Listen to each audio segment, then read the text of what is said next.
نماز عید کا طریقہ یہ ہر مسلمان کو یاد ہونا چاہیے، بجائے اس کے کہ عید کی نماز کے اندر خشوع و خضوع کے ساتھ بارگاہ رب العزت میں بندہ حاضر ہو کر نماز ادا کرے۔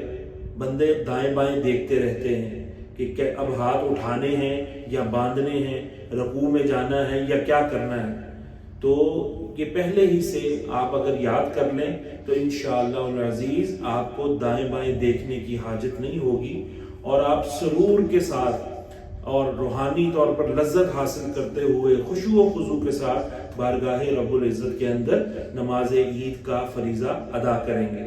اس کی نیت اس طرح سے کر لی جائے کہ 2 رکعت واجب عید الفطر ہے تو عید الفطر کا نام لے لیں، اور عید الاضحیٰ ہے تو عید الاضحیٰ کا نام لے لیں۔ 2 رکعت واجب عید الاضحیٰ یا عید الفطر بما زائد 6 تکبیروں کے واسطے اللہ تبارک و تعالیٰ کے ادا کرتا ہوں، منہ طرف قبلہ شریف، پیچھے اس امام کے۔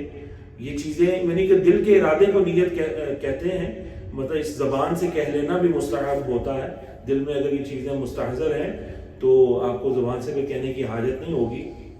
تو یہ کہتے ہوئے آپ اللہ اکبر کہتے ہوئے ہاتھ باندھ لیں، اور ہاتھ باندھ کر پھر ثنا پڑھی جائے گی۔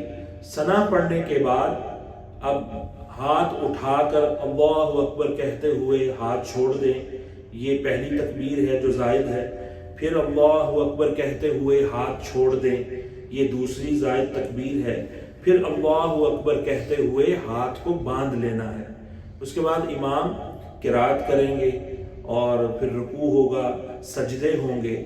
سجدوں کے بعد پھر دوسری رکعت کے لیے کھڑے ہوں گے امام۔ اب جو قرات ہے وہ تکبیرات سے پہلے ہے، کھڑے ہوتے ہی دوسری رکعت میں ہاتھ باندھ لیں گے، امام صاحب اس میں قرات کریں گے۔ قرات کرنے کے بعد 3 تکبیرات میں ہاتھ اٹھا کر چھوڑنے ہیں۔ پہلی تکبیر میں ہاتھ اٹھا کر چھوڑیں گے، دوسری تکبیر میں ہاتھ اٹھا کر چھوڑیں گے، اور تیسری تکبیر میں کانوں تک ہاتھ اٹھا کر چھوڑیں گے۔ یہ دوسری رکعت کی بھی 3 زائد تکبیریں ہو گئیں۔ اب پھر امام صاحب تکبیر کہیں گے چوتھی، اس میں ہاتھ نہیں اٹھانے، بغیر ہاتھ اٹھائے رکوع کریں گے، اور اس کے بعد پھر دونوں سجدے کر کے تشہد ہوگا۔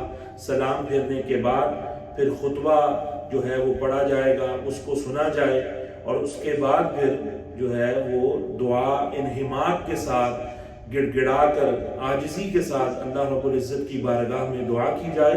اور نبی اکرم صلی اللہ علیہ وآلہ وسلم جن کے طفیل یہ عید کی خوشیاں، عید الفطر یا عید الاضحیٰ کی خوشیاں عطا ہوئی ہیں، ان کی بارگاہ میں مسلمان جمع ہو کر، کیونکہ جمع تو ہوئے ہوتے ہیں، تو اکٹھے بارگاہ رسالت میں آپ صلی اللہ علیہ وآلہ وسلم میں درود و سلام کا نذرانہ پیش کریں، اور پھر اس طرح سے آپس میں ایک دوسرے کے ساتھ مصافحہ کریں، معانقہ کریں۔ مستحب ہے خوشی کا اظہار کرنا اور مبارکباد دینا، اس طرح سے کہہ کر جو ہے وہ رخصت ہوں۔ اللہ رب العالمین سب کا عمل قبول فرمائے۔